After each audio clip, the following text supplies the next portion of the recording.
mi sono venute le lacrime agli occhi, perché davvero c'è anche tutti, ma anche adesso mi emoziona la cosa, ma quello che è stato quella cosa, scusa, non ti preoccupare, quello che è stato quella cosa lì per i milanisti è stato incredibile. Dopo il primo tempo siamo sotto 3-0, quindi lui rientra, e rientriamo nella squadra tutti incazzati. Lui comincia a fare il discorso, tutti attorno lì, a un certo punto si sente e Luca si gira così e dice "Who farted?"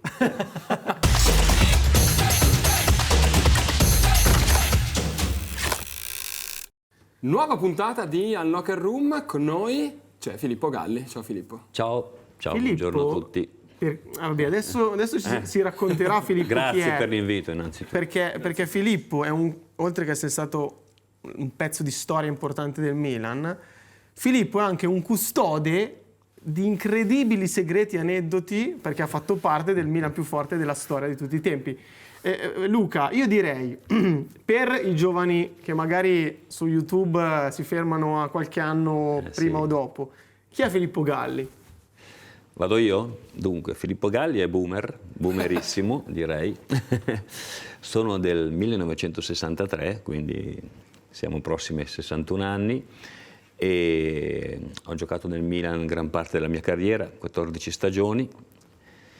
Ho sempre tifato Milan da 6 anni, da un Milan Celtic del 1969, quando sono andato a vedere, mi hanno portato ovviamente a vedere una partita del Milan a San Siro, di cui ricordo praticamente nulla, se non che siamo ritornati a casa tardissimo nella notte perché mio cugino aveva parcheggiato l'auto fuori dallo stadio di San Siro, ma non ricordandosi dove l'avesse parcheggiata, poiché nevicava, abbiamo dovuto aspettare che se ne andassero tutti. Ti chiedo, il Filippo di oggi che guarda il calcio di oggi e riavvolge la sua vita, cosa nota?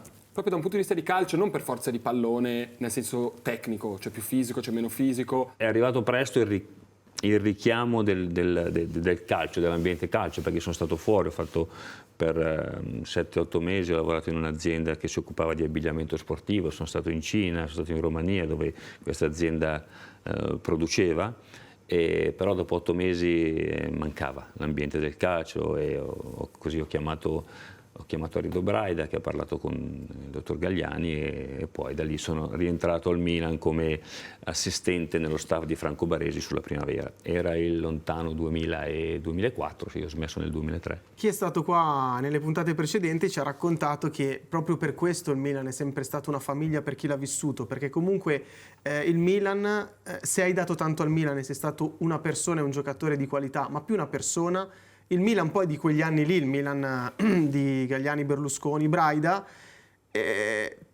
aveva piacere ad avere un bel professionista ancora con loro. Sì, assolutamente, io devo ringraziare le persone che tu hai nominato, perché appunto quando io ero uscito mi ero allontanato dal Milan in qualche modo, ovviamente calcisticamente parlando, no? Perché poi sono sempre rimasto tifoso rossonero. Quella telefonata di cui parlavo prima mi ha riaperto le porte al Milan e da lì è cominciato un percorso nel settore giovanile, prima con Franco per 2 stagioni, poi come responsabile della squadra primavera e poi ho fatto un anno anche nello staff di Carlo Ancelotti con Mauro Tassotti, ero con loro, è stata un'altra, come posso dire, andare all'università, no, da quel punto di vista e poi sono stato nominato responsabile di settore giovanile dal dottor Gagliani e sono stati 9 stagioni intense, molto intense sotto ogni punto di vista. Chi è un responsabile del settore giovanile? Io ho abbracciato l'idea metodologica, cioè di metodo, no? Di quale strada intraprendere per formare il giovane calciatore, perché il talento c'è nel giocatore, nel ragazzo o nella ragazza, oggi visto che c'è il calcio femminile, però poi bisogna saperlo accompagnare, bisogna saperlo educare, nel senso di educere, no? Di riuscire a tirarlo fuori. Questo fa parte poi del delle competenze che ciascuna persona, che questo ragazzo, questa ragazza incontrerà nel suo percorso, troverà. E quindi abbiamo necessità, su cui abbiamo lavorato molto, e ci tengo a sottolineare, no? Di là del fatto che uno sia contento quando arrivino dei ragazzi nella prima squadra o arrivino a fare i professionisti a qualsiasi livello, sia la crescita del capitale umano all'interno del settore giovanile, quindi delle competenze relazionali, delle competenze anche specifiche, tecniche ovviamente, dei tecnici e di tutte le figure professionali che c'erano appunto lì all'interno. Quando tu hai 1, 2, 3 giocatori che dici in quell'annata quelli hanno qualcosa in più, hanno un talento in più, poi non so se diventeranno calciatori, però lo vedi, no? Perché poi, magari sbaglio, confermami tu, ma lo vedi quando uno, soprattutto andando avanti negli anni, 12, 13, 15 anni, ha qualcosa in più. Ti chiedo, da responsabile, che tu sai questa cosa, come guardi quei 3, quindi come provi ad accompagnarli, come provi a disegnargli il futuro, come provi a consigliarli, ma anche come guardi gli altri 21? Domanda bellissima, domanda complessa che richiede una risposta altrettanto complessa. Io parto dal presupposto che un talento non basti a se stesso. Un talento ha bisogno di un contorno, e il contorno non è solo fatto delle professionalità di cui accennavo prima, ma anche dei propri compagni di squadra. Perché secondo me è importante anche nella formazione di un giovane calciatore, perché questo talento si educhi, si mostri fino in fondo alla necessità di essere inserito ad esempio in un contesto di gioco, di uno stile di gioco di un certo tipo. Io questa cosa con i miei colleghi l'abbiamo sempre sottolineata e per noi rimane importante. Quindi è vero, poi si guarda con un occhio di riguardo un determinato talento, quel giocatore che si pensa che possa arrivare nella prima squadra, in questo caso nella prima squadra del Milan, o comunque a fare un professionista e quindi entrare in quel mercato di riferimento che al club può interessare, quindi portare quelle che chiamiamo le plusvalenze, no? Però poi bisogna stare attenti anche agli altri, perché gli altri danno quel valore aggiunto entro cui il talento si mostra, cresce, può avere delle difficoltà. Saranno di più, immagino, i talenti che hai visto così grandi che non sono arrivati, piuttosto quelli che sono arrivati, non per demeriti vostri ovviamente, ma perché poi l'imbuto... No, ma lo dicevo prima, ma anche per demeriti nostri, anche ovviamente si è sempre cercato di lavorare con onestà intellettuale. Una delle caratteristiche, quelle nell'atleta, nel giocatore, è quella di sapere continuamente apprendere. Io, uno di questi ragazzi, è un ragazzo che oggi non è con noi, anzi è dall'altra parte della barricata, come si suol dire, che è Matteo Darmiani, che è un giocatore che abbiamo avuto in primavera negli allievi, con Chicco Evani che lo allenava, poi l'ho avuto in primavera io, un giocatore che non smette mai di imparare, e questo credo che sia un'altra componente del talento, perché il talento poi insomma davvero ha bisogno di sguardi molteplici, secondo tanti paradigmi, tante discipline. Il talento ha bisogno di crescere all'interno del gioco. Il gioco è fatto di altre componenti, che sono sicuramente gli avversari, ma sono anche i compagni, è lo strumento che è la palla e lo spazio di gioco. Lì dentro troviamo tutti gli elementi per la crescita del talento in qualsiasi esso sia. E quindi l'aspetto individuale secondo me no, perché la tecnica, noi in Italia facciamo fatica a comprendere questo, ovviamente è un mio pensiero, è il nostro pensiero, la tecnica non è un obiettivo, la tecnica è uno strumento per risolvere delle situazioni di gioco, e io se non sono dentro il gioco, quella tecnica che io apprendo al di fuori del gioco è qualcosa che io apprendo, è un qualcosa che è al di fuori del contesto, e quindi alla fine dal nostro punto di vista non c'è transfer di apprendimento, quindi quanto mi serve quella tecnica lì? L'abbiamo visto, no? Abbiamo avuto dei giocatori e vediamo dei giocatori che sono dei freestyler, dei giocolieri, ma poi messi nella situazione di gioco, quella capacità tecnica che mostrano al di fuori del contesto non gli è di nessun aiuto, perché poi occorre anche dire, è una cosa che dice De Zerbi sempre e che io sottolineo sempre, è che se non alleno il giocatore alla scelta, io non lo sto allenando, e la scelta, siccome, scusate se mi dilungo, ma la scelta da chi mi viene dettata alla fine, di chi è colui che io controllo meno nel gioco, è il mio avversario, e quindi se io mi alleno tecnicamente senza la presenza dell'avversario, alla fine non mi sto allenando. So che è un tema molto discusso oggi, che è quello della costruzione dal basso, ad esempio, Cioè noi abbiamo cominciato nel 2000, era il 2012 circa, che era il terzo anno, a fare costruzioni dal basso con le nostre squadre di 13-14 anni. E veniva qualcuno della federazione che ci diceva: ma cosa state facendo? Ma siete dei matti, perché qui se il ragazzino se sbaglia il centrale a impostare prendiamo gol. Sì, certo, è vero, quindi abbiamo fatto degli adattamenti, perché poi è stata una cosa in itinere, no? E quindi noi siamo convinti che però quel modo di giocare lì non è un vezzo, non è un volersi guardare allo specchio, ma mette i ragazzi, i giocatori nelle condizioni di apprendere, di sbagliare, quindi diciamo sempre che l'errore fa parte del processo di formazione, no? È chiaro che il giocatore va sostenuto, perché se io dico di costruire dal basso e questo mi sbaglia e lo massacro come allenatore, non lo sto accompagnando, tutt'altro. E in più questo giocatore è messo nelle condizioni di essere il protagonista del proprio destino, passatemi il termine, essendo propositivo, essendo proattivo e non reattivo. C'era quell'idea di fare calcio in quel modo, sia per far crescere le squadre dal punto di vista del gioco, della prestazione, ma perché poi la ricaduta era sia dal punto di vista tecnico sui giocatori, sia dal punto di vista valoriale. Perché valoriale in che senso? Perché se io lavoro sull'organizzazione, sull'aiuto reciproco, porto dei valori, la collaborazione. Se c'è un ragazzino che è in difficoltà e faccio capire agli altri, ai compagni, che devono aiutarlo, e qui richiamo Marcelo Bielsa, che dice che la squadra più forte è quella che è in grado di comprendere l'importanza di difendere l'anello più debole. Filippo, ma ti ricordi qualche tuo collaboratore che è venuto da te e ha detto: l'ho trovato, ho la perla? E chi erano queste perle? Giocatori, sono qualcuno che è arrivato con questa etichetta, no? Perché poi purtroppo siamo nel mondo dell'etichetta, quello del calcio, del settore giovanile, facciamo in fretta di etichettare nel bene e nel male, purtroppo.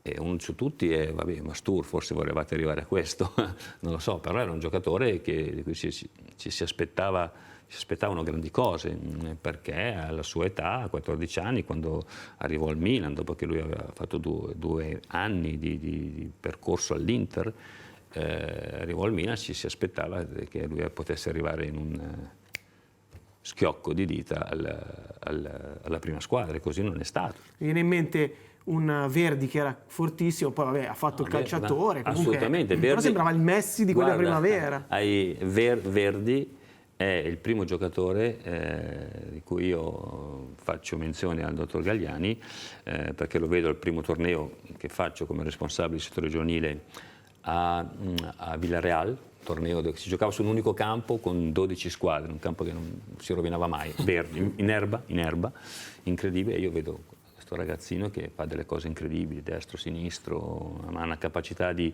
comprendere il gioco, di riuscire a capire quando deve dare la palla, quando deve andare da solo. E infatti chiamo il dottor Galliani, questo non ha contratto, questo ragazzo, insomma, rischiamo di perderci. Siamo qui di fronte anche a squadre straniere, c'era Liverpool, c'era Real, c'era Barcellona, c'era Celtic, insomma tutte queste squadre. Ed ecco, lui sicuramente, credo che abbia fatto una buona carriera, forse ci si aspettava di più. Tra l'altro fece il gol, uno dei 2 gol con cui noi vincemmo la Coppa Italia contro il Palermo a San Siro, no? Alla finale di ritorno. Era un giocatore, adesso al Como, però è un altro giocatore che era bello da vedere, forse ci si aspettava di più, però insomma Verdi credo che abbia fatto un'ottima carriera. Quanto pesano i gol nel settore giovanile? Perché no? Spesso diciamo ha fatto 100 gol in tutto il settore giovanile, però È chiaro che il gol nel settore giovanile fa pensare, no? O dà l'idea che un giocatore abbia quell'attitudine, quella capacità, realizzativa, e quindi dovrebbe essere una caratteristica che lo accompagnerà anche poi in tutto il suo percorso. Poi è indubbio che nel settore giovanile ha contro giocatori di un certo tipo, e poi andando avanti con le categorie, quando giochi nelle prime squadre trovi avversari che sono più organizzati, che hanno qualche malizia in più, e tu devi essere in grado di superare queste malizie, chiamiamole così, e quindi anche qui, come dicevo prima, subentra quella capacità del giocatore di continuare a migliorarsi, anche arrivato al professionismo, anche arrivato magari a qualcuno che è esordito con noi in Serie A e poi non è riuscito più a fare quello scatto in avanti perché si è un attimino fermato. Dopodiché io dico sempre che la formazione, no, è continua e quindi soprattutto nei giovani hai dei momenti di crescita, dei momenti di regressione, hai momenti di stasi. L'importante è riuscire ad avere il tempo e a dare il tempo a questi talenti in qualche modo di assestarsi e di capire in che direzione andranno. Se non sbaglio, tu portasti la formazione nel senso di arrivare con lo scout fino a una certa e poi si lavorava su quei gruppi. Non l'ho portata io, Ah, ok. ti spiego perché non l'ho portata io, l'ho portata il club, perché Ok. il Milan in quegli anni, proprio nel 2012, nel momento che è stato venduto Ibrahimovic, sono stati venduti Ibrahimovic e Thiago Silva al Paris Saint-Germain, c'è stato un cambio, chiamiamolo così, di modello di business all'interno del Milan, e quindi la società è stata chiara. Come prima squadra non acquisteremo più giocatori di prima fascia e allo stesso modo nel settore giovanile arrivati a costruire, passatemi il termine, la squadra under 15, quella dei 14 anni, in cui allora secondo il regolamento della federazione potevamo acquisire fino a 10 giocatori provenienti da fuori regione, quindi di 14 anni, formata quella squadra lì avremmo dovuto poi portarla fino alla primavera e infatti nasce quel progetto che venne chiamato modello Mina e quant'altro.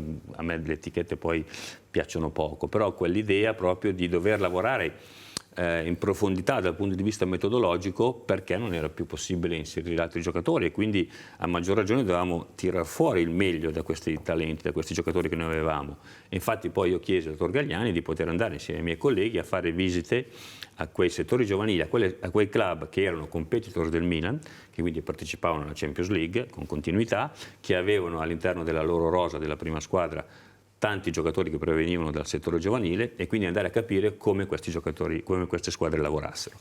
Siamo andati lì e abbiamo visto che come lavoravano, innanzitutto con una continuità di principi e coerenza di principi nel tempo, quindi da partire dai piccoli fino ad arrivare alla loro prima squadra. Per noi allenatori erano anche i pedagogisti o gli psicologi che lavoravano sia sul campo che dove noi avevamo i nostri ragazzi, no? La struttura di accoglienza, perché io ho uno psicologo, un pedagogista, non mi interessa che sia il più bravo nella sua materia, ma se non conosce le difficoltà che ad esempio può avere un giocatore dal punto di vista emotivo quando gli chiediamo di portare palla dentro, che cosa mi serve la sua professionalità? E così il preparatore atletico deve sapere di calcio, perché se non sa di calcio io non me ne faccio nulla, a me non interessa, e qui potremmo aprire un altro tema, magari più avanti, non lo so, che un giocatore raggiunga il massimo potenziale nella sua velocità, perché poi sarà una X velocità che gli servirà a risolvere una situazione di gioco. Quindi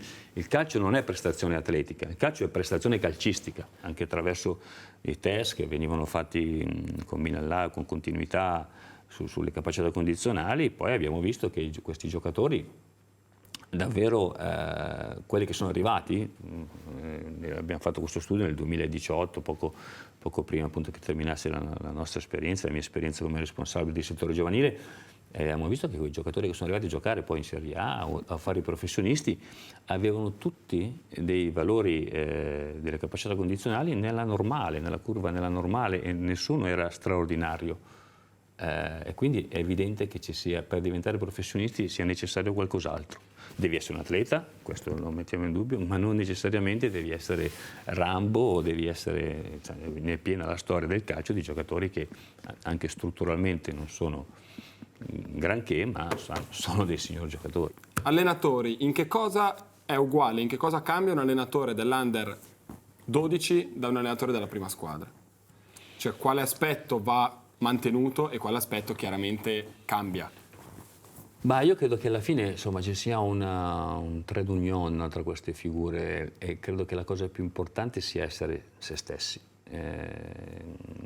nella relazione con i ragazzi, con i bambini, in questo caso come dicevi tu, piuttosto che con gli adulti. Bisogna mostrare l'esempio. È chiaro che io posso dare delle indicazioni, ma poi dipende come mi comporto, no? Sul campo, la coerenza che ho. E soprattutto devo sapere ascoltare, osservare ed ascoltare. Credo la capacità di osservazione e di ascolto Io in questo porto sempre come esempio Carlo Ancelotti. Carlo Ancelotti è, non solo per me ovviamente, ma è il numero uno da questo punto di vista, perché ha la capacità di essere empatico, di riuscire a comprendere l'altro, no? Di capire cosa sta vivendo l'altro. Io questo credo che sia davvero straordinario. E poi Carlo ha conoscenze ovviamente tecnico-tattiche di un altro pianeta, però quella cosa lì secondo me gli fa fare la differenza. E Carlo non è un buonista, cioè, Carlo poi quando si deve incazzare, scusate il termine, si incazza senza nessun problema, però sa anche perché è stato giocatore, certamente, ma perché ha proprio questa capacità di stare dentro alla relazione, di stare dentro alla volontà di capire, no, chi hai di fronte, perché davvero, continuo a sottolinearlo, ogni giocatore, ogni bambino è differente e quindi io credo che quella sia la cosa da sottolineare. Un grande sfogo di Carlo che ti ricordi? Beh, grandi sfogo non me ne ricordo uno in particolare, però vi assicuro che era uno che... Oppure se c'è una cosa che lo fa particolarmente, ma che può essere anche che fuori dal campo. Che dava di sbrocco, lui dava di sbrocco. No, beh, fuori dal campo lui era veramente... Io mi ricordo quando...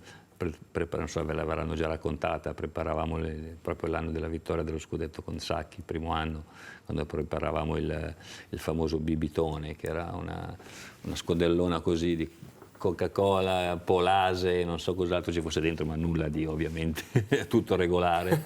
E ci prendevamo poi, c'era anche Paolo Maldini, il Tasso, e prendevamo poi un bicchiere, ce lo bevevamo prima di andare alla riunione che Sacchi faceva prima della partenza per San Siro. 3 ore prima della partita. Sì, esatto, una cosa così.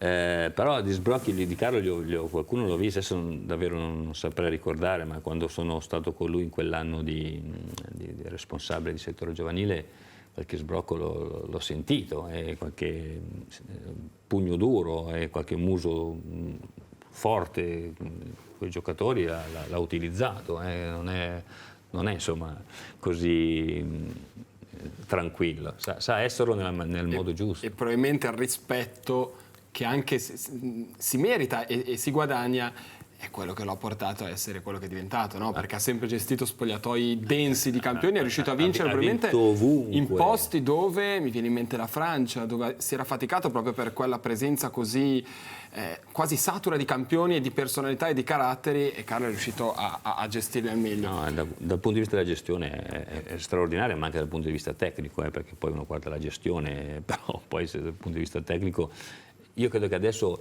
la cosa bella è che Davide, il figlio che io ho avuto anche in primavera, gli stia dando un'enorme mano, anche, sai, perché comunque anche lui è un boomer, Carlo.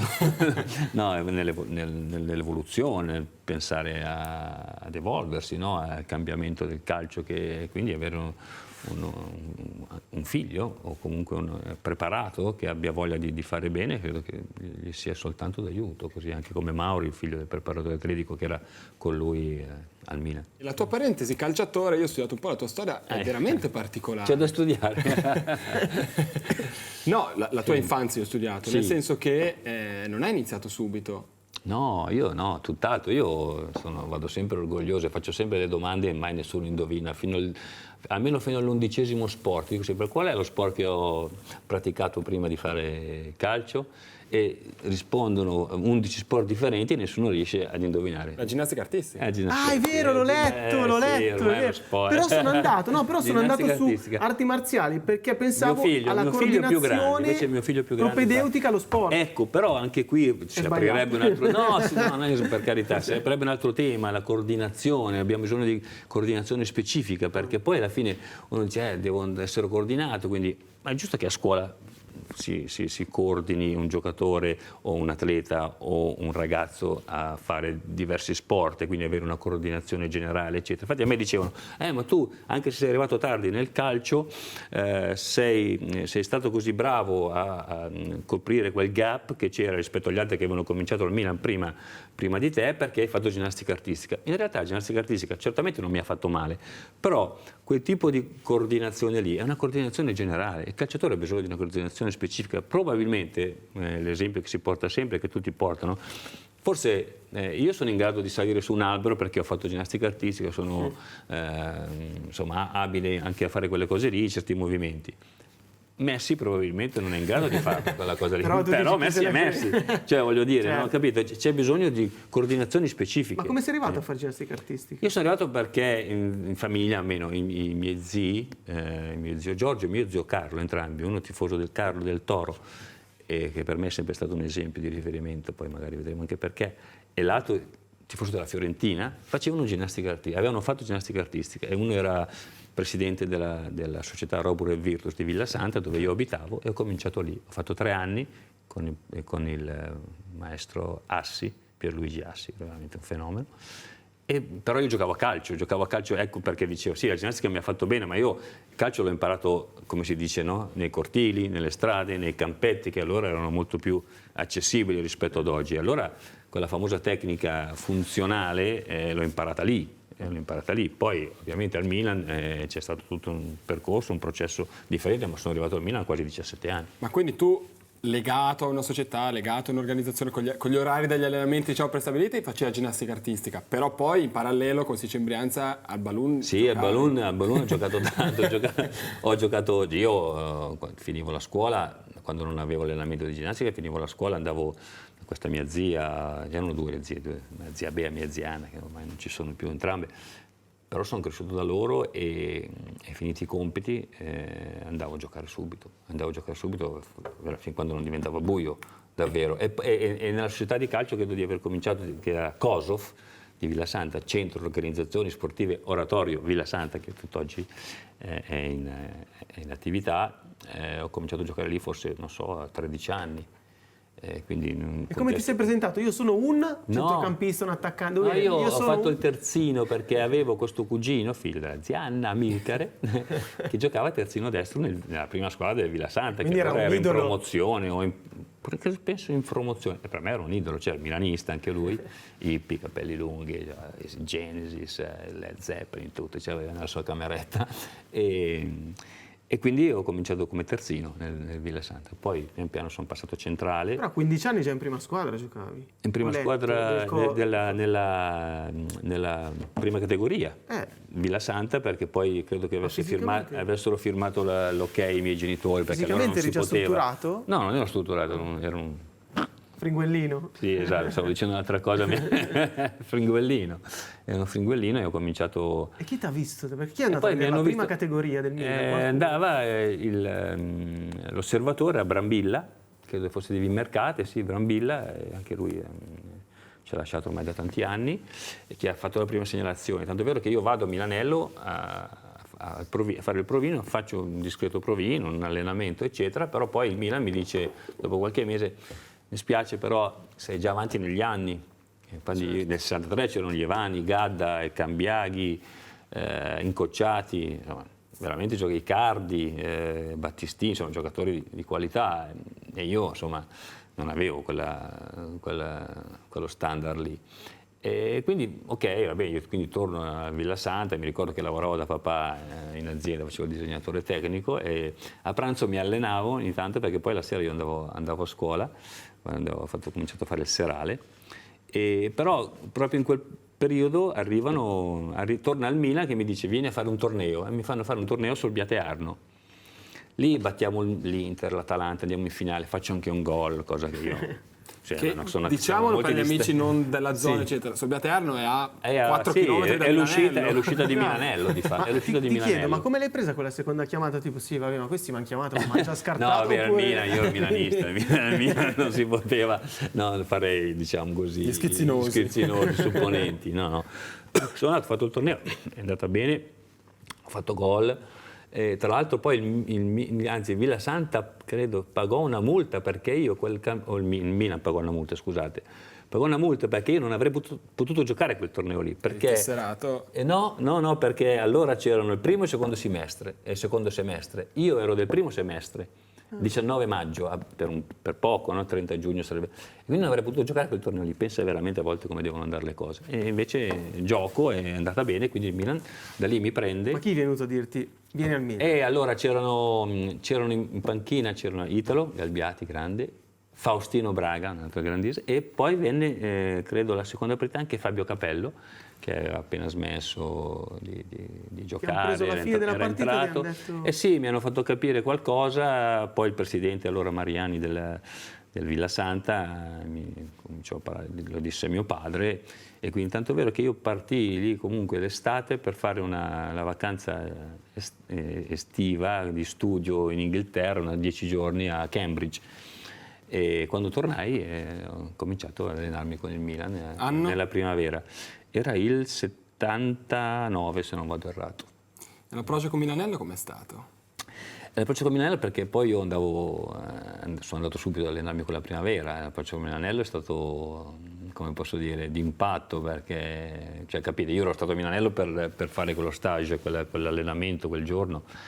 Era la prima volta, non eri mai andato a vedere, aspettare? No, assolutamente, non ero mai stato, e quindi quando ho cominciato ad andare a Milanello con continuità è stato fantastico, cioè vabbè, voglio dire, poi c'era la prima squadra, ogni tanto poi magari mia mamma mi portava su, perché comunque sennò era un casino, avrei dovuto andare in pullman, cioè io prendevo il pullman sotto casa, l'Oggiono era, che veniva da Oggiono e andava verso Sesto, a Sesto mi lasciava, Sesto Marelli c'era, perché non c'era ancora Sesto Rondò, Sesto Marelli, e poi prendevo fino a Piazzale Lotto, e Piazzale Lotto c'era il pullman del Milan che ci portava su noi ragazzi. E tra l'altro io poi mi ero iscritto alla scuola serale, come vi dicevo, perché io volevo lavorare nella piccola azienda che il papà aveva con gli zii, e quindi a scuola c'erano come posso dire, dal punto di vista politico c'era un po' di casini in quegli anni. Allora ho deciso di andare al serale, mio padre fa quei sacrifici e mi permette di andare ai salesiani di Sesto, e quindi io la sera alle 18 dovevo entrare, però mi allenavo a Milanello. Il primo anno non avevo la patente, quindi mi sono fatto dare tanti passaggi da De Vecchi, Burriani, Antonelli, da questi, insomma, che ogni tanto io elemosinavo questo passaggio, però... Qualcuno torna in zona? Sì, loro mi lasciavano giù. Adesso, insomma, a un certo punto loro giravano a sinistra per andare verso Monza e io andavo a destra verso Sesto, però era ancora lunga la strada, c'era più di un paio di chilometri, forse di più, con la borsa del Milan in spalle, e andavo alla scuola serale. Ma senti, tu tendenzialmente il percorso, e lo sai ovviamente meglio di noi, è io inizio a giocare a calcio, da ragazzino bambino magari entro in un settore giovanile importante come quello del Milan, poi man mano che salgo mi viene l'acquolina in bocca, quando arrivo in primavera, per amor di Dio è ancora presto, però l'acquolina ormai ce l'ho, la prima squadra è lì a un passo, Chi era il mister inizio a di quella giocare. Italo Galbiati, sì. Tu Italo. invece arrivi in primavera, quindi mi stai dicendo lavoravo e volevo seguire quello che era l'azienda di papà. Sì, io davvero, Quindi io tu prima ho giocavi nel detto, Milan, ma in realtà non sì, ci credevi troppo. No, io infatti prima ho detto un sogno che diventa realtà, però io non avevo poi quel sogno lì, nel senso non avevo dentro di me l'idea fissa di dire io devo diventare giocatore professionista, per carità, non nel Milan ma almeno professionista, no, io volevo fare le cose per bene, quindi avevo deciso di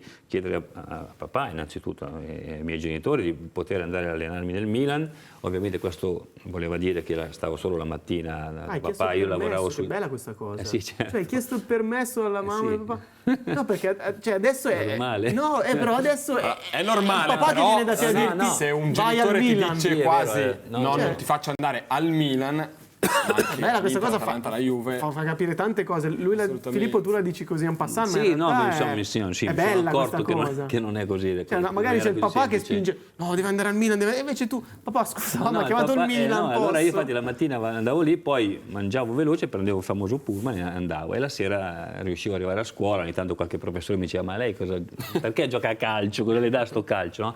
Tra l'altro quei professori con cui sono rimasto in buoni rapporti. Ma papà era d'accordo? Sì, no, il papà era anche lui tifoso del Torino, poi dopo è diventato ovviamente milanista, tifoso un po' all'acqua di rose del Toro, però insomma lui era nato nel 1935, quindi era quegli anni lì del grande Torino. E sì, era d'accordo, mi ha aiutato, mi ha sostenuto. Poi quando sono andato in prestito a Pescara io sono andato, lui veniva spesso, venivano a vedere eccetera.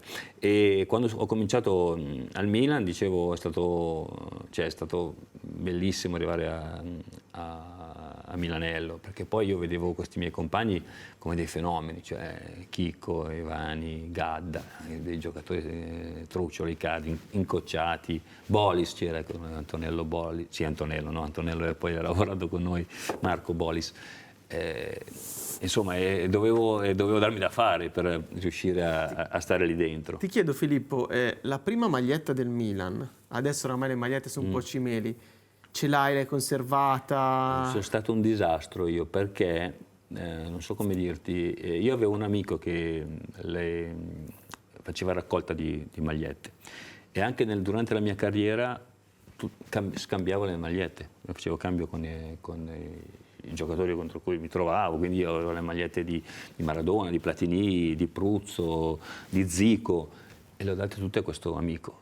E dopo mi è venuta a un certo punto, quando stavo per finire, anzi dopo, la scimmia di voler fare la raccolta delle maglie, quindi adesso appena posso, ma generalmente vado a comprare, io poi ho la passione per il calcio inglese, un po' anche per tutti gli altri campionati stranieri, e adesso dico, porca miseria, le ho date via tutte queste maglie, che pirla. E anche la tua prima avevi dato Sì, via? sì, non ne ho io. Adesso me ne hanno ridata una del Milan, non so, che sinceramente dovrei andare a vederle qual è, ma non è certamente la prima. Cos'è stato Maradona? Maradona, insomma, il fatto di aver giocato contro Maradona mi ha aiutato, nel senso che quando giocavi contro Maradona, certo rischiavi di fare delle figuracce, ma però venivi accostato. No? Tra l'altro quando c'era l'idolo, io ho avuto l'idolo quando ho giocato contro Maradona e a volte mi metteva uomo contro questi grandi giocatori, tra cui appunto Maradona.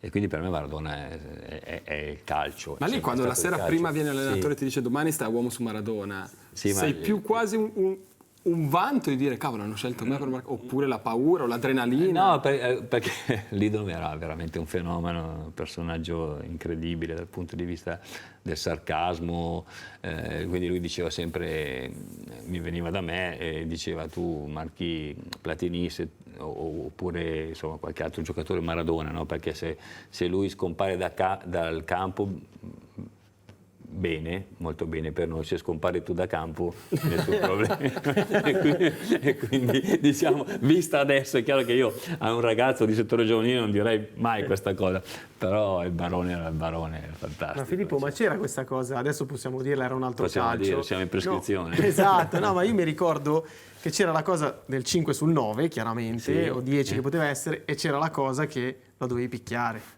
Cioè, adesso il calcio è cambiato, però c'era questa cosa. Ma io non ero in grado di picchiare, perché fisicamente non sono mai stato uno. Poi non è che... forse sono diventato un po' più ignorante dopo, verso la fine della carriera, ignorante calcisticamente ovviamente, quando ho giocato nel Brescia in particolare, ma no, perché poi io, la mia abilità, se vogliamo chiamarla abilità, era quella di cercare di giocare di anticipo, di farmi sentire, di staccarmi, quindi non far capire all'avversario. Cioè, era una sorta di gioco, non dico gioco degli scacchi per carità, ma un qualcosa per riuscire a ingannare, no, l'avversario. Ti anticipo, mi stacco, oppure quindi tu cosa fai?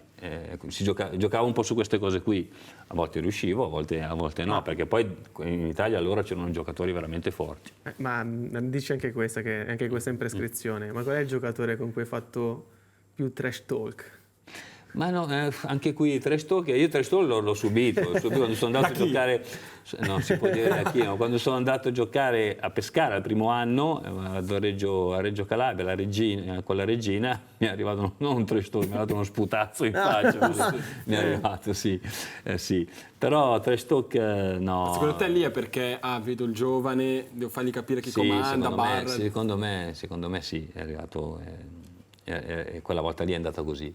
E l'anno in C non è stato facile, perché comunque devi giocare a Reggio, c'era Taranto, c'era il grande Vito Chimenti. Vito Chimenti, io mi ricordo quando dovevo giocare contro di lui, a un certo punto sento siamo negli spogliatoi, allora guardiamo fuori e lui usciva fuori a fare la famosa bicicletta con la gente che diventava matta, che applaudiva. Io avrei dovuto marcare lui nel Pescara. Poi abbiamo forse vinto 1-0 addirittura. Come l'hai preso quel prestito?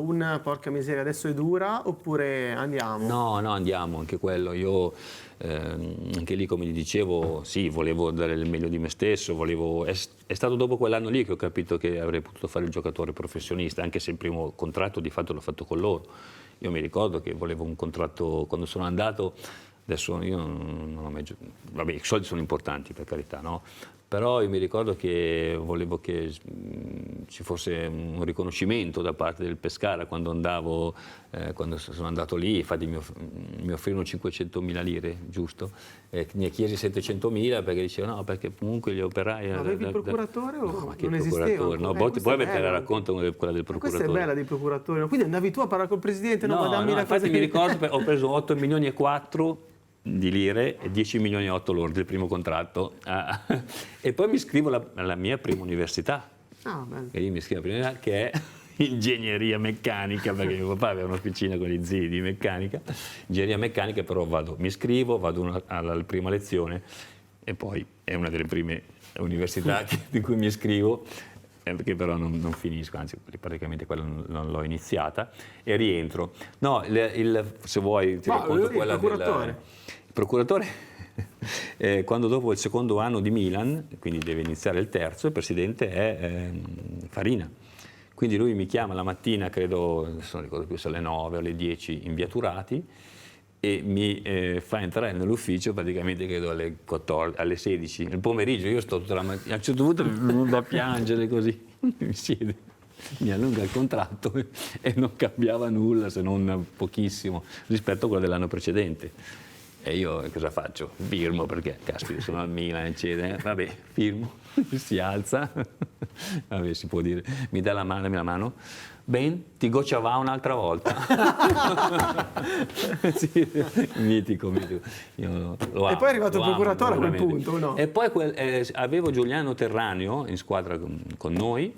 Lui conosceva, perché era il suo procuratore, Beppe Bonetto, che poi divenne, o era già procuratore di Paolo Maldini, forse divenne di Paolo Maldini, di Ferrara, di Peruzzi, di quei giocatori lì, e io mi affidai a lui. Devo dire che lui è secondo me uno dei più preparati dal punto di vista proprio della conoscenza delle NOIF, cioè delle norme organizzative interne della federazione e quant'altro, i regolamenti. Di fatto non ho mai avuto granché bisogno, perché io non ho mai discusso alla fine il contratto, perché vuoi anche per gli infortuni che ho avuto, la società si è sempre dimostrata molto comprensiva e aperta con me, e quindi insomma io ho iniziato la 14ª stagione, andai via nel 96 a novembre, quando c'era il mercato di novembre, però non ho mai avuto problemi. Però è chiaro che avere una persona di quel valore a fianco a me, come Bonetto, mi ha sicuramente aiutato. Senti, quel Milan Steaua Barcellona è qualcosa che noi, almeno io non ho vissuto, ma mi è stato raccontato tantissimo. Guarda, Perché mi è stato raccontato, ma le immagini e i colori di quella giornata lì, più ancora che la partita, perché c'è questa città totalmente rossonera, c'è questo stadio totalmente rossonero. guarda, io ho fatto scrivere nel mio blog un articolo da un amico tifoso rossonero che ha fatto quel viaggio, che era un ragazzo, e ha messo delle foto e ha raccontato, e davvero leggendolo mi sono venute le lacrime agli occhi, perché davvero c'è anche tutti, ma anche adesso mi emoziona la cosa, ma anche tutti i rossoneri che hanno commentato su Facebook, su Instagram, cioè vedi quello che è stato quella cosa, scusa, Non ti preoccupare. quello che è stato quella cosa lì per i milanisti. Poi secondo me, tu cresciuto nel settore giovanile del Milan, credo sia l'apoteosi. Vedere tutti, che poi non è, a parte che io non ho giocato solo un quarto d'ora Sei entrato, finale, sì. no? Dove le cose erano già decise, però è stato incredibile. Cioè, è il massimo. No, Però è bellissima questa cosa, secondo me. se Fosse tu leggi, un'avventura. no, dentro di Facebook, veramente c'è gente che è partita da chi da Napoli, chi dalla Sicilia, chi ha fatto due giorni poi c'era lo sciopero dei treni, è partita la Fossa, c'era di tutto veramente, lì cioè, vedi il milanismo, non so come dire, no? È impagabile. Ma noi abbiamo parlato con alcuni protagonisti anche del Milan successivo che ci hanno detto, ad esempio, legato alla finale di Atene, la rivincita contro il Liverpool dopo Istanbul, noi lo sapevamo già che l'avremmo vinta, perché non puoi, dopo una cosa così forte, non puoi non vincere. Io vi chiedo a voi, che sapevate di quell'invasione, dei mancati biglietti concessi ai tifosi a Steaua... Non c'era quella certezza. Appunto, in quel caso lì dico, tu dici, per forza, aiuto che paura... Se perdiamo è un'ecatombe, dici non possiamo non vincere, dici lo dobbiamo fare per loro che vengono Sai, è qua. difficile, io non so quale fosse il pensiero dei miei compagni di squadra, però era tutta gente che come posso dire, veniva dalla vittoria del campionato dell'anno precedente, veniva da questa cultura del lavoro che Sacchi aveva portato, che il presidente e tutto il management avevano portato al Milan, e quindi si arrivava lì con la consapevolezza di essere preparati, di aver fatto tutto per poter affrontare quella partita. Lo Steaua, certo, tutti dicono Steaua, squadra rumena, però credo che, se non sbaglio, avesse battuto anche nella edizione precedente o poco prima qualcuno nella finale, no? Però era una squadra che comunque qualche fastidio ce lo poteva dare, però sapevamo che avevamo preparato al meglio quella partita, sapevamo, eravamo certi dei nostri mezzi, poi la certezza della vittoria non te la dà mai nessuno. Però quel Milan era un Milan che aveva una cultura del lavoro, come mi piace sempre sottolineare, unica, che nessuno può comprendere se non l'ha vissuta. Ma c'è qualcosa che non si sa o non si è mai detto tra le tante cose che sono state dette su Sacchi?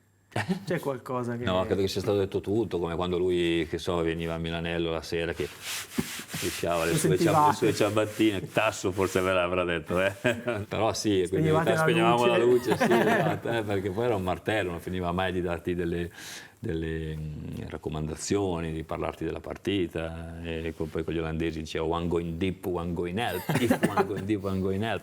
Era uno spettacolo. Bello, c'erano le frasi tipiche, ogni professore... if one going deep, one going help, cioè se uno va in profondità nella sua inglese, uno viene in aiuto, no? Quindi il contromovimento, le due punte. E te a Baresi qual era la cosa che vi ripeteva sempre e tu guardavi Franco e sì, lo sappiamo. No, non eravamo in camera assieme perché Franco aveva sempre la sua camera. Sapevamo lui l'attenzione. Secondo voi dovete fare pressing o non dovete farlo? E la risposta: dobbiamo farlo, mister. E dove? E quando? Vabbè, no, è stato un genio, ha portato una svolta nel calcio, non solo quello rosso-nero. Poi non c'era il VAR, perché lì fuori giochi ho visto tanti che erano fuori giochi così. No, vabbè, ma lì non c'era fuorigioco attivo o passivo, c'era fuorigioco, punto. Noi giocavamo anche su quello.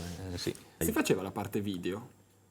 A parte video, praticamente con Arrigo qualcosina, ma poco, perché sto pensando, c'erano i VHS, io mi ricordo di aver utilizzato i VHS, il primo ricordo che ho dei VHS, no, delle cassette, mi ricordo di aver utilizzato in una partita, però è un ricordo chiaro che ho, magari l'avremmo utilizzata anche prima, ma io personalmente, quando giochiamo col Paris Saint-Germain in casa, che loro davanti hanno UEA e Ginola, io non devo giocare quella partita, non la gioco dall'inizio, ma dopo un quarto d'ora si fa male Mauro Tassotti. E io, mia fortuna, mi ero guardato Georges UEA e Ginola con questa cassetta, e quindi ero entrato in campo con una sicurezza in più, non so come dirvi. Però prima si guardavano le partite, no, con Arrigo si guardavano, lui ci faceva le riunioni, poi ovviamente i filmati erano quelli che erano, non è che poi si riuscisse ad avere ancora molto, è vero che noi avevamo Fininvest, la televisione, eccetera. Però mi viene in mente, scusami, nei primi turni di Coppa Campioni, quando magari incontravate squadre, adesso sparo, finlandesi, sto dicendo a caso, Est Europa. Lì non c'erano magari le VHS perché non si riprendeva. Certo. E lì cosa faceva? Entravi in campo e dicevi, ma chi è questo qua? No, Cosa fa questo qua? Ecco, c'era questa cosa che noi ci preparavamo con Arrigo con un'idea di proposta di calcio ben precisa, quindi avevamo questa idea di avere una squadra corta, di essere un unico blocco, no? E quindi di muoverci un po' all'unisono, sempre in riferimento alla palla coperta o palla scoperta. C'erano questi interscambi anche tra terzino e la mezzala, se giocavamo con la mezzala piuttosto che con l'esterno di centrocampo, che poi allora c'era Colombo e Tassotti da una parte, c'erano Ivani e Maldini dall'altra, insomma. Ma perché? È una domanda che mi sono sempre fatto, perché io ho iniziato a guardare il Milan in quegli anni là, no? Fine anni 80, e mi sono sempre chiesto, chiedo a te, ma perché sulla fascia c'erano sempre giocatori che poi prettamente ali non era, cioè mi viene in mente il Colombo che citava, perché giocava lì Colombo? Colombo, ma non so, giocava lì perché comunque Colombo era uno che non aveva solo corsa, aveva intelligenza calcistica, aveva capacità di comprendere quando buttarsi dentro, quando aspettare. Con Tasso aveva una capacità, un feeling, sì, tecnico in particolare, no? Anche queste cose questi legami calcistici sono importanti, anche perché poi riescano le cose sul calcio, no? Quindi ti permettono anche magari di leggere un attimino prima che dell'avversario la situazione di gioco e quindi muoversi di conseguenza. Perché anche Vani, che ha giocato spesso in fascia, forse mi ricordo male, non era proprio, era anche più una mezzala, era anche più un Sì, era più una centrocampista. mezzala, però Vani era in quella lì, allora era un'ira di Dio, insomma, era davvero bello da vedere, insomma, aveva questa corsa, questa palla che restava attaccata al piede, questo controllo anche del corpo, no? Quello che fa sognare più tutti è l'esotico. È più esotico di Ruud Gullit, non c'era niente. Luca Serafini nei Forza Milan, nelle vecchie puntate, ce ne raccontate tante su Ruud Gullit Sì, e anche con lui fuori dal campo, ma con te ti chiedono negli spogliatoi, cioè Ruud Gullit com'era, cioè allora ti parlo di me, il primo idolo era Ruud Gullit, sarà le treccine, sarà questa corsa, sì, sarà questa prepotenza fisica, era un idolo e allora tu che ci hai giocato con un mio idolo, dico com'era? Ma lui faceva divertire, era divertente, solo come si esprimeva le prime volte quando era arrivato, diceva sempre diceva sempre poi parlava un po' in inglese, un po' in italiano, eccetera. La prima volta che noi arriva a Milanello, quando si presenta, dice io suono in un gruppo, come suono in un gruppo? Sì, va su, prende la cavolo di chitarra, viene giù una chitarra con 3 corde. Abbiamo cominciato a ridere con questa chitarra a 3 corde, si è messo a suonare, però era anche qui un genio, insomma, a suo modo, perché era veramente, poi era goliardico, ha portato anche il backgammon lui, Van Basten, e poi anche il buon Frank. Ma anche lui, Gullit era, scusa, chiudo su Gullit perché cioè, Gullit per me era, cioè Gullit alla fine, cioè non aveva un ruolo, una roba folle, cioè lui giocava l'ala, giocava bene, giocava seconda punta, giocava prima punta. Sì, ma lui aveva cominciato a difensore centrale, noi l'avevamo, se non sbaglio, avevamo incontrato un trofeo Gamper. Galliani lo vide difensore centrale. Per dirti, che aveva questo grande lancio, questa capacità di trovare il compagno a 50 metri, un giocatore completo, dai, anche qui, no? Se poi dopo, anche qui, no, quando si parla di tecnica individuale, lui se lo mettevi a fare il calciotennis non è che fosse uno dei più bravi, credo che qualcuno ve l'abbia già detto, però poi nella tecnica, l'efficacia tecnica funzionale al gioco, lui era il numero 1. Però poi del calciotennis non lo aveva nessuno, noi volevamo tutti Donadoni, perché Donadoni faceva le schiacciate a calciotennis a costo anche di farsi uscire una spalla quando ricadeva, ma lui era, quando gli alzavi la palla sotto rete era punto. Ma le ciabatte di Sacchi, la chitarra di Gullit mi portano a un po' quello che è il cuore di Unlocker Room, cioè provare a sbloccare lo spogliatoio, perché a noi interessa il dietro le quinte, interessa...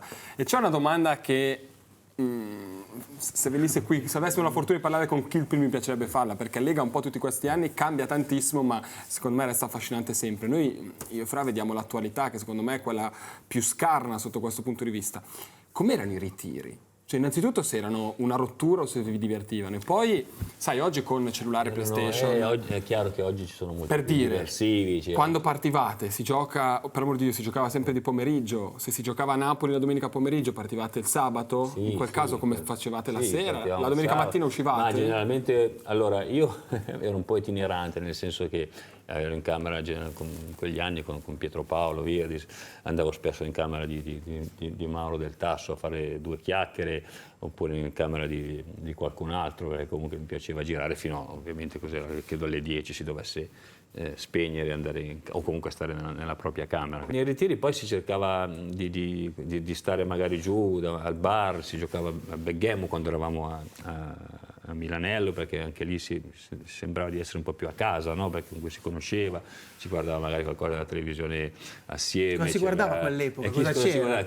Non me lo ricordo. C'era Mike Buongiorno. Mike Buongiorno, c'erano questi qui. Mike Buongiorno, chi che c'era poi? Io non mi ricordo chi ci fosse, però insomma, quelle... Ma le trasferte erano blindate oppure, che ne so, giocavate alle 15 della domenica, magari la mattina una passeggiata, uscivate? Noi avevamo questa regola della passeggiata, sì, se non vado errato Enrico ci faceva sempre fare la la passeggiata di un quarto d'ora, 20 minuti, uscire proprio... tutti insieme? Sì, tutti insieme, volevo che il gruppo si muovesse insieme. Ho in mente delle foto di Forza Milan, di loro che passeggiavano, ma nel tempo libero i ragazzi indossavano, adesso Filippo mi smentirà o no, io mi ricordo la maglietta da gioco.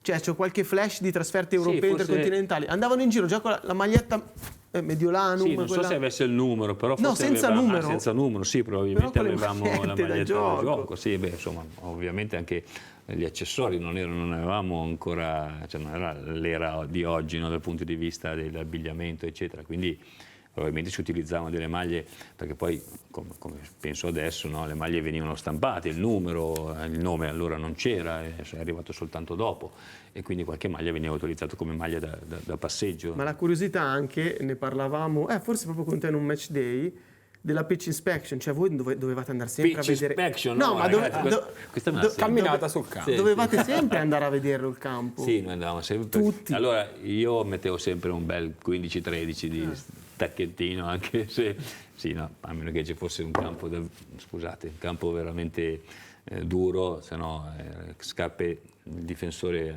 me hanno sempre detto che non dovevano mettere le scarpe di gomma, quel tacchetto di gomma, quindi il 15-13 era sempre un attimino d'obbligo anche per avere maggiore presa.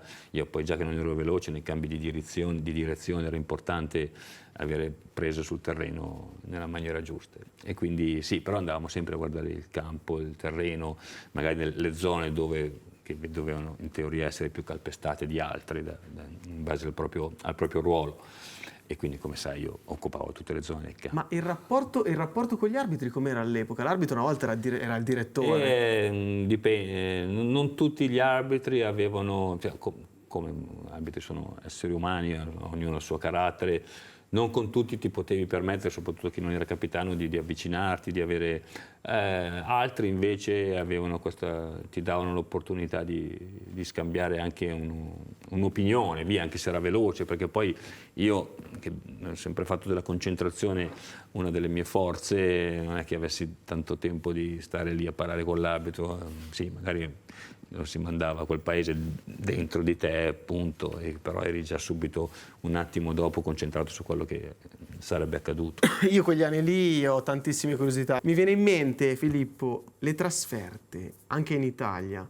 Cioè adesso il gruppo squadra parte, va in trasferta, vive praticamente con le orecchie e gli occhi tappati, arriva al campo e c'è la partita. Una volta, anche qui correggimi se sbaglio, c'era il raccattapalla avversario e il dirigente avversario che provavano in qualche modo ad intimidirvi, e il tifoso che si avvicinava troppo e fuori dagli alberghi. Sì, c'erano tutte queste scaramucce, queste schermaglie, chiamiamole come vogliamo, no? Qualcuno che voleva darti fastidio, qualcuno che voleva intimidirti, anche quando arrivavi allo stadio, in certi stadi magari in particolare. Secondo me c'era un rapporto molto più, sia da parte di noi giocatori con i nostri tifosi, sia poi anche c'era un po' più di vicinanza, chiamiamola così, no? Rispetto appunto ai ruoli.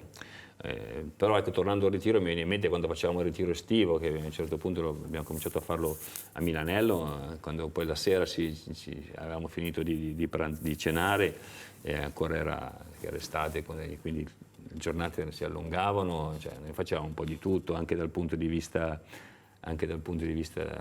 goliardico, cioè goliardico. Una volta ci siamo messi a fare 1.000 metri a piedi nudi, io, Carlo, il Tasso, mi sembra, così, perché ci è venuto di fare questa cosa qui, 1.000 metri, dopo che magari avevamo fatto 10 ripetute sui 1.000 il pomeriggio con piccolini, ecco. Però erano quei momenti lì, erano quegli anni lì, insomma. Siamo in chiusura, io ho un'ultima domanda per quanto riguarda gli anni successivi di cui parlavamo. La scelta dell'Inghilterra, perché tu hai giocato tanto qui. Però prima dell'Inghilterra, scusa Fazzo, perché stiamo andando lunghi, però il rapporto con Baresi non possiamo non chiederti, prima di arrivare all'Inghilterra. Allora, cioè tu e Baresi eravate una cosa sola. Allora, pensate che io, Franco, quando andavo in curva, poi anche tante partite non le ho viste dalla curva, però andavo in curva. Mi ricordo sempre quando ci hanno beccato con i miei amici a prendere gli estintori alla dogana di Concorezzo, perché andavano gli altri a spruzzarli in curva, però noi avevamo il compito di andare a prenderli.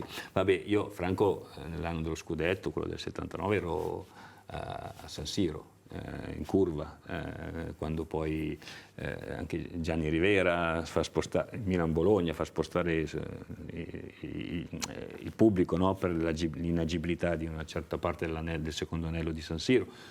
Cioè Franco era un'icona, è un'icona, è Franco il Milan. Franco è stato il mio capitano, lui è il calcio che cammina, non so come dire, perché poi è una persona silenziosa, molto che mostrava sempre l'esempio con i fatti, dava l'esempio con i fatti, questo credo che però immagino che quando tutti glielo riconoscono. Uno così silenzioso, però quando si arrabbiava, secondo me... Vabbè, noi avevamo il tavolo degli stupidi, chiamiamolo così, non dico più giovani, perché poi c'erano 3 anni di differenza, però che so, negli anni sono cambiati, c'erano Simone, Albertini, Stefano Nava, e facevamo qualche stupidata, poi qualche volta hanno forse venuto OEA su quel tavolo. Tipo? Una bella stupidata fatta? No, stupidabile, no, sono impronunciabili, però a un certo punto quando poi i toni si alzavano, se i toni si alzavano, Franco si girava e bastava un'occhiata. Raga, stop. No, è vero, non sto dicendo una... Basta, si guardava così. Chi è? E beh, tutti questi aneddoti poi sono nel tuo libro che è appena uscito. Sì, giusto? Qualcosa la troviamo lì, è vero. Come fai a saperlo? È rimasto in Europa. Sì, no, ci siamo. E com'è che si chiama il libro? Il mio calcio eretico. Il mio calcio eretico ovviamente racconta un po' del mio percorso al Milan come giocatore e poi quello che è accaduto nel calcio, dopo il calcio giocato, quindi ci sono tutti gli aspetti legati al settore giovanile, al rapporto con i giovani, gli aspetti pedagogici del calcio, dell'apprendimento. Insomma, spero che sia un libro interessante, insomma, forse un po' diverso, diciamo così, raccontando il mio percorso da calciatore, poi vado a riprendere tanti temi che mi hanno legato al Milan, e non solo al Milan, comunque anche con la crescita dei giovani, con la formazione dei giovani calciatori, delle figure professionali, come dicevamo prima, eccetera, eccetera. Lo consigliamo allora. Grazie. Se Vai, seguo scusami, il filone Fazio, di che questa chiacchierata, direi che è veramente a 360. Un aspetto che mi interessa da parte dei calciatori, hai giocato al Brescia. Inghilterra la lasciamo stare. No, è proprio la storia andiamo. dell'Inghilterra, Okay. perché so che è stato un tuo grande pallino. Tu arrivi in Inghilterra quasi a caso, per un motivo veramente Sì, incredibile. folle. Sì, folle, perché io ero al 3° anno di Brescia, già l'anno precedente avevo avuto difficoltà nel rinnovare il contratto, poi con Mazzone ero rimasto, ci eravamo salvati con qualche giornata d'anticipo. Nel Brescia allora c'era Baggio, c'era Pirlo, un giovanissimo Pirlo. Hai rubato il posto a Bonera, che ci sente. Sì, no, giocava lui, poi si fece male, e Mazzone, se guarda, è l'unico difensore questo. E, ciao Daniele. E quindi è stato l'anno successivo, invece io ho detto ok, quest'anno è impossibile che mi rinnovino il contratto. Poi in realtà quando succede questo, ricevo questa chiamata, tornando a quello che dicevi prima, di Nicola Caricola, un ex giocatore del Bari di Juventus, che lavorava per Vialli in Inghilterra, e mi fa delle domande su Iglitare, che allora aveva giocato con me appunto al Brescia, era un attaccante, e mi chiede cosa ne pensassi io rispetto alla sua possibilità di venire a giocare al Watford, eccetera, perché Vialli sarebbe andato a allenare il Watford dopo aver fatto l'allenatore giocatore al Chelsea. E io gli spiego il mio pensiero su Tare, che è un giocatore interessante, poi per il calcio inglese, eccetera, eccetera. Poi loro Tare non lo prendono perché in realtà, a seconda del paese di provenienza, in Inghilterra c'erano delle regole ben precise, non hanno potuto prenderlo. Poi mi dice a fine telefonata, dice, poi stiamo cercando anche un difensore centrale, abbiamo preso Ramon Vega dal Celtic, però è un altro. Dico, vabbè Nicola, sono io, guarda, ma a mo' di battuta proprio, perché tanto non credo che il Brescia mi rinnovi il contratto, e chiude lì. Io parto, sono in Australia in vacanza, e arrivo questa chiamata in albergo, in hotel, alzo la cornetta ed è Luca Vialli. E Luca Vialli mi dice, ciao Filippo, io ho fatto qualche partita con lui nell'Under 21, e quindi ci parliamo, poi ci avevo giocato contro, e mi dice, ma no, verresti davvero? Io vengo domani Luca, assolutamente. Quindi anticipo di fatto il rientro dall'Australia, e volo a Londra, prima trovo l'accordo subito, anche qui il procuratore ha fatto tutto senza neanche andare là, ci siamo messi d'accordo. E poi sono andato direttamente a Fiuggi, perché la squadra in ritiro a Fiuggi, e lì il secondo di Vialli era Ray Wilkins, e l'ho incontrato dopo averlo avuto come compagno di squadra, una persona straordinaria. Purtroppo le belle persone se ne vanno spesso troppo presto, e così è cominciata questa mia avventura al Watford, una stagione deludente dal punto di vista dei risultati della squadra, dal mio punto di vista personale una buona stagione, anche se poi le ultime partite non ho potuto giocare per un infortunio, guarda caso. Però ecco, io mi ricordo ancora, ovviamente per me il Milan, San Siro stanno là, no? Però la prima partita che noi perdiamo 3-0 al Main Road contro il Manchester City, io sono stato eletto dai miei compagni capitano, entro... Subito la prima? Sì, perché hanno fatto così, si hanno riconosciuto che mi chiamavano weirdo, cioè che vuol dire bizzarro. Infatti cantavano We don't need another weirdo. Vabbè, però quindi ero entrato un po' nel cuore di questi ragazzi. Mi eleggono capitano e entro nello spogliatoio nella prima partita al Main Road, cioè io poi il calcio inglese l'ho sempre amato. E mi trovo con l'allenatore del Manchester City che è Kevin Keegan. Io l'unica formazione che so a memoria è quella del Liverpool che batté la Roma nell'83 e capitano Stuart Pearce. Cioè, per me è da brividi, ero in paradiso. E quello è stato un anno veramente, una stagione straordinaria, non per i risultati, mi dispiace, ma poi Watford è... Come hai vissuto una l'Inghilterra società invece? L'Inghilterra bene, io vivevo sul consiglio di Viale in un quartiere che definiremmo, allora si definiva anche probabilmente oggi posh, no? Un po' così, un po' da fighetti, però era vicino all'autostrada che portava ai campi di allenamento della London Colney University, dove si allena tutto il Watford, ed era vicino al centro di Londra. Io andavo a piedi praticamente da questo quartiere, c'era la metropolitana, la nera, che arrivava lì vicino anche a Camden Town, bello. Poi giocavamo sabato, noi giocavamo martedì e sabato, perché c'erano sempre 46 partite, 24 squadre, e la domenica poi andavo a vedere la Premier League. Quindi per me è stato davvero un anno straordinario. Doppia versione, giocatore, osservatore, spettatore, tifoso, bravo, sì. Esatto. Ma avevi già l'idea di prepararti poi alla carriera successiva o non? No, ancora no. Io tra l'altro Luca mi aveva paventato la possibilità di entrare nello staff e quindi fare l'allenatore della fase difensiva. Insomma, Ray Wilkins faceva il centrocampisti, Vialli era ovviamente un po' più sugli attaccanti e poi responsabile, era manager della squadra, e io avrei dovuto fare la fase difensiva. Poi le cose sono andate male, lui non è stato tenuto dalla squadra, non è stato confermato, e quindi io sono rientrato in Italia. Chiudiamo, scusami. Sono le carte? Sì, sono le carte. Prima però un pensiero su Vialli lo direi, l'ha avuto come allenatore, l'ha avuto come compagno, hai detto. Vialli incredibile. Vabbè, Vialli è stato una persona che davvero non si trovano le parole per descriverlo. Io mi ricordo poi una scena che è successa a Birmingham e mi piace ricordarlo perché di quella scena lì mi ricordo il suo sorriso finale che mi resterà sempre dentro, penso di poterla ricordare qui.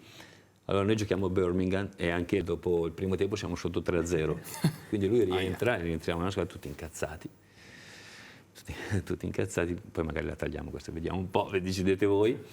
Incazzati, lui comincia a fare il discorso, tutti attorno lì, a un certo punto si sente e Luca si gira così e dice "Who farted?"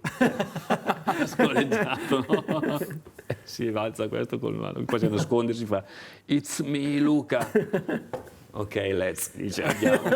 Con questo sorriso, ecco, Certo. Sì, sono quegli esempi semplici ma che descrivono. Luca è stato davvero, a lui dovrò sempre dire grazie per questa esperienza che mi ha fatto vivere in Inghilterra. Filippo, noi i nostri ospiti li vorremmo tenere 455 ore, mentre peschi una carta, perché questo gioco è pesca una carta a questo punto, e rispondi. Ti chiedo un pensiero su Van Basten, abbiamo parlato con Ronaldo, di Brocchi, abbiamo parlato con... Cioè Van Basten non posso non sentire il tuo parere. Marco è il calcio, è l'eleganza, è l'efficacia, è tutto. Marco è incredibile. Un aneddoto su di lui ce l'abbiamo. E giocava a backgammon. No, è un aneddoto incredibile. Ma una stupidaggine. Sì. Quando io, come responsabile di settori giovanili, dicevo andiamo nelle squadre che erano competitors del Milan a vedere come lavoravano nei settori giovanili, dobbiamo andare all'Ajax. Ero con Stefano Baldini, che era un collaboratore nostro, e arriviamo nella zona dell'Ajax, prendiamo un taxi e prendiamo l'unico tassista che non conosceva dove fosse il centro sportivo dell'Ajax. Allora io chiamo Marco, chiamo Marco e lui praticamente dice, vabbè, passami il tassista, quindi gli spiega. E Stefano, che era con me, dice, scusa, ma Marco, ma chi è che hai chiamato? Fa, Marco Van Basten. E lui bresciano, ma no, ma dai, non puoi chiamare Marco Van Basten per farti dire la strada. Vabbè, non è tanto inerente ai nostri tempi. Una chiamata sprecata. Però per una chiamata sprecata, esatto. Vai Filippo, pesca tu. E devo... Pescare, leggere e risponderti. Chi è la persona più famosa che hai incontrato? Aiutami, Nelson Mandela. Raccontaci questa. Ah, è venuto a incontrare il Milan, mi ricordo. Non siamo andati noi. Noi siamo andati vero? là a fare 2 amichevoli. No, un amichevole da loro contro il Bafana Bafana all'Ellis Park, se non vado errato. E abbiamo giocato, tra l'altro lì c'era... io ho giocato perché si davano le maglie con i numeri in base al nome. E quindi io sono capitato a giocare quella partita col numero 10. Gianni Rivera, credo che e non solo lui, vabbè, col numero 10. E quindi andiamo a Johannesburg e praticamente veniamo accolti da lui nel suo ufficio in questo palazzo, credo all'ultimo piano. E c'era Silvano Ramaccioni, c'era insomma tutta la squadra, Franco e quant'altro. Ed è stato, io ho incontrato anche, ho avuto la fortuna, sempre grazie al Milan, di incontrare Giovanni Paolo II, però credo che le emozioni che mi ha trasmesso Nelson Mandela siano state ancora più forti. Caspita, bello, molto bello. Questa cosa qui è un'altra cosa velocissima che fa parte del nostro format. Ok. Non so, Filippo. La piramide cosa facciamo? La piramide a me non piace, perché le piramidi piacciono tutti gli aspetti circolari anche del lavoro, perché la piramide vuol dire gerarchia, non va bene. Però la piramide, se riguarda invece un sistema di gioco...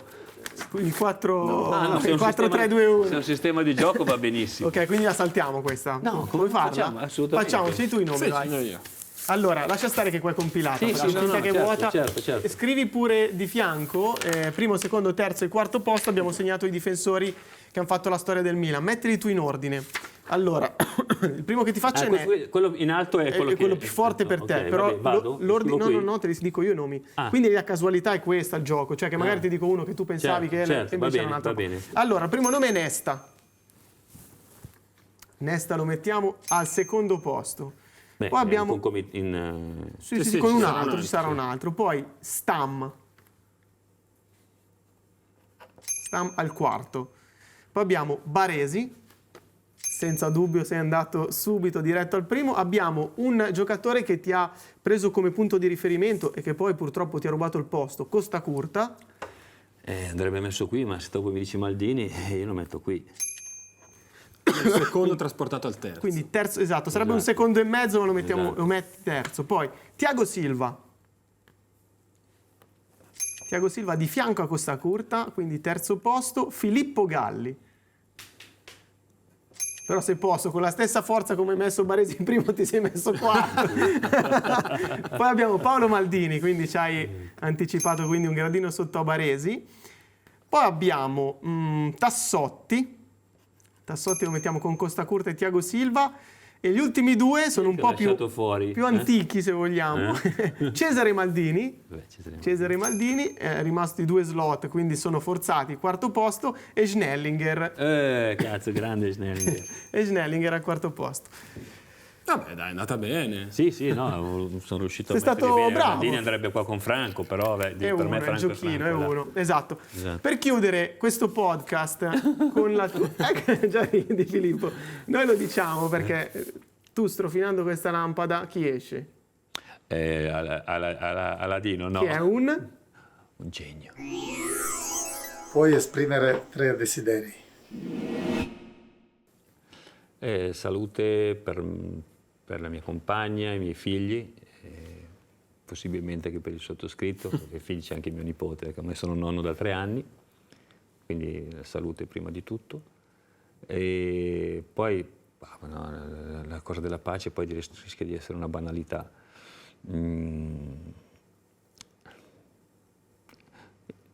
Mettiamo sullo sport, un Milan che torni a vincere campionato o Coppa dei Campioni e poi spero di trovare un bel progetto del lavoro. non sarà facile, è molto difficile, però spero di trovare un bel progetto e comunque che i progetti piccoli progetti a cui sto lavorando abbiano successo e trovino il favore della gente, tra cui ovviamente anche il libro.